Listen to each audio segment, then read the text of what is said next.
Sir ಇದು ಕಾಶ್ಮೀರಲ್ಲಿ ಬೆಳೆಯೋದು. ಆದರೆ ನಾವಿಲ್ಲಿ ಒಂದು ಸ್ವಲ್ಪ ಟ್ರೈ ಮಾಡೋಣ ಅಂತ ಇಲ್ಲಿನ ಟೆಂಪರೇಚರ್ಗೆ ಆಗುತ್ತಾ ಅಂತ ಸ್ಟಾರ್ಟ್ ಮಾಡಿದ್ವಿ. ಅದಾದಮೇಲೆ ಆಗಲಿಲ್ಲ. ಅದಕ್ಕೋಸ್ಕರ ನಾವು ಎ ಸಿ ತಂದು ಎ ಸಿ ಸೆಟಪ್ ಮಾಡಿ ಮಾಡಿದ್ದೀವಿ. ಇದನ್ನು ನಾನು ಹೇಗೆ ಐಡಿಯಾ ಮಾಡಿದ್ದು ಅಂದರೆ, ಮುಂಬೈಯಲ್ಲಿ ನಾನು ವರ್ಕ್ ಮಾಡ್ತಿದ್ದೆ. ಆವಾಗ ನನ್ನ ಸ್ನೇಹಿತರು ಕಾಶ್ಮೀರ ಅವರು, ಪುಲ್ವಾಮಾ ಆ ಕಡೆಯವರಿದ್ದರು. ಅವರೆಲ್ಲ ಐಡಿಯಾ ಕೊಟ್ಟರು ಹೇಗೆ ಬೆಳಿಬೋದು ಏನು ಅಂತೆಲ್ಲ. ಅವ್ರ ತಂದೆಯವ್ರ ಐಡಿಯಾ ಮೇಲೆ ನಾನು ಇದು ಸ್ಟಾರ್ಟ್ ಮಾಡಿದ್ದು. ದಾನಿಶ್ ಅನ್ನೋರು. ಇದು 50 ಕೆ ಜಿ ಇದೆ. 50 ಕೆ ಜಿಯಲ್ಲಿ ಒಂದು 5 ಕೆ ಜಿ ವೇಸ್ಟ್ ಆಗಿದೆ. ಇನ್ನು 45 ಕೆ ಜಿ ಬಂದಿದೆ. 45 ಕೆ ಜಿಯಲ್ಲಿ ಇವಾಗ ಹೂವು ರೆಡಿಯಾಗಿದೆ. ಇನ್ನೊಂದು ಇದು 3 ತಿಂಗಳು ಬೆಳೆ. ವರ್ಷಕ್ಕೆ ಒಂದೇ ಸರಿ ಬೆಳೆ ಬರೋದು. ಇನ್ನು ಮಿಕ್ಕಿದ್ದೆಲ್ಲ ನಾವು ಇದನ್ನು ಸ್ಲೀಪ್ ಮೋಡ್ ಅಂತೀವಿ. ನಿದ್ರಾವಸ್ಥೆಗೆ ಹೋಗುತ್ತೆ. ನಾರ್ಮಲಾಗಿ ಇನ್ನೇನು ಬೆಳೆಯೋಕ್ಕಾಗಲ್ಲ. ಬರೀ ಆಗಸ್ಟಿಂದ ಡಿಸೆಂಬರ್ವರೆಗೂ ಬೆಳಿತೀವಿ. ಥಾಟ್ಸ್ ಅಂತ ಏನಿಲ್ಲ. ನಾನು ನಮ್ಮ ಜಮೀನು ಏನಿರಲಿಲ್ಲ. ನಮ್ಮ ಜಾಗದಲ್ಲಿ ಏನಾನ ಬೆಳಿಬೇಕು ಅನ್ನೋದೊಂದು ಆಸೆ ಇತ್ತು. ಮನೆಯಲ್ಲೇ ಒಂದು ಟ್ರೈ ಮಾಡೋಣ ಅಂದ್ಬಿಟ್ಟು ಬೆಳೆದ್ವಿ. ಈ ರೀತಿಯಾಗಿ ಕೃಷಿನ ಅಳವಡಿಸಿಕೊಂಡಿದ್ದೀವಿ. ಹಾಂ, ಅವನು ವ್ಯವಸ್ಥೆ ಮಾಡ್ಕೊಂಡಿದ್ದಾನೆ. ಹೇಗೆ ಅಂತಂದರೆ ಅವನ ಸ್ನೇಹಿತರನ್ನ ಅವ್ರನ್ನ ಕಾಂಟ್ಯಾಕ್ಟ್ ಮಾಡಿಕೊಂಡು ಮತ್ತು ಅವ್ರ ತಂದೆಯವರನ್ನ ಅವೆಲ್ಲ ಮಾತನಾಡಿಕೊಂಡು ಹೇಗೆ ಬೆಳಿಬೇಕು ಅಂತ ಅವನೇ ತಿಳ್ಕೊಂಡಿದ್ದಾನೆ. ನಾನು ಕಾಶ್ಮೀರಿ ಬೆಳೆಯನ್ನು ಮಾಡ್ತೀನಿ ಅಂತಂದ. ಮಾಡಪ್ಪ ಸಂತೋಷ ಅಂತಂದ್ವಿ. ಅದನ್ನು ನೋಡ್ಕೊ, ನಿನ್ನ ಬಂಡವಾಳ ಹೇಗಿದೆ ನೋಡ್ಕೊ ಅಂತಂದ್ವಿ.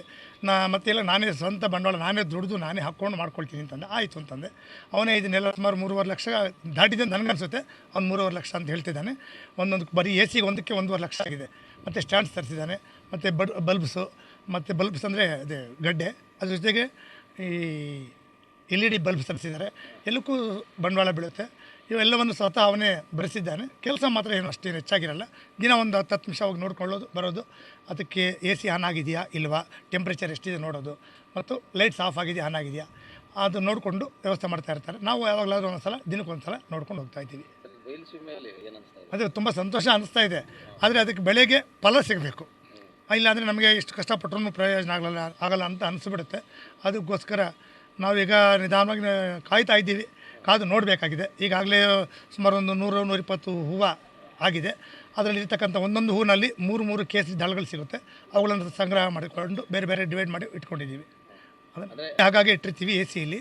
ಮುಂದೆ ಈಗಾಗಲೇ ನನ್ನ ಮಗ ಹೇಳಿದಾಗೆ ಅದನ್ನು ಮಣ್ಣಲ್ಲಿಟ್ಟು ಸುಮಾರು 3 ತಿಂಗಳು ನಾವು ಕಾಯಬೇಕು. ಕಾದ ನಂತರ ಅದು ಎಲ್ಲ ಗಡ್ಡೆಗಳು ಡಿವೈಡ್ ಆಗುತ್ತೆ, ಅದು ಮರಿ ಹಾಕುತ್ತೆ. ಅದನ್ನು ಮತ್ತೆ ಡಿವೈಡ್ ಮಾಡಿಕೊಂಡು ಅದರಲ್ಲಿ ಶಕ್ತಿವಂತವಾಗಿರ್ತಕ್ಕಂಥದ್ದನ್ನು ಈ ರೀತಿಯಾಗಿ ನಾವು ಇಟ್ಕೊಬೋದು. ಆಯಿತು ಮೊದಲು. ಆಮೇಲೆ ನಾನು ಸ್ವಲ್ಪ ಯೂಟ್ಯೂಬಲ್ಲಿ 1-2 ಸಲ ನೋಡಿದೆ. ಒಂದು ಕೆಲವರು ಹಾಕಿದ್ರು ಪಾಪ, ಒಂದೇ 2 ಅದನ್ನು ನೋಡಿದಾಗ ಆಗುತ್ತೆ, ಆದರೆ ಸಾಧನೆ ಮಾಡಿ ಪ್ರಯತ್ನ ಮಾಡಬೇಕು ಅಂತ ಅನಿಸ್ತು. ಸಂತೋಷ ಆಗ್ತಾಯಿದೆ ಸರ್, ತುಂಬ ಸಂತೋಷ ಆಗ್ತಾಯಿದೆ. ಜೊತೆಗೆ ತಾವೆಲ್ಲರೂ ಬಂದಿರೋದು ಇನ್ನೂ ಸಂತೋಷ ಆಗ್ತಾಯಿದೆ. ಹಾಗೆಯೇ ಕೆಲವು ರೈತರು ಬರ್ತೀನಿ ಅಂತ ಹೇಳಿದ್ದಾರೆ, ಅದು ಸಂತೋಷ. ನೋಡಲಿ, ಅವರು ಸಾಧ್ಯವಾದರೆ ಸಾಧನೆ ಮಾಡಲಿ ಅಂತ ಅನಿಸ್ತಾ ಇದೆ.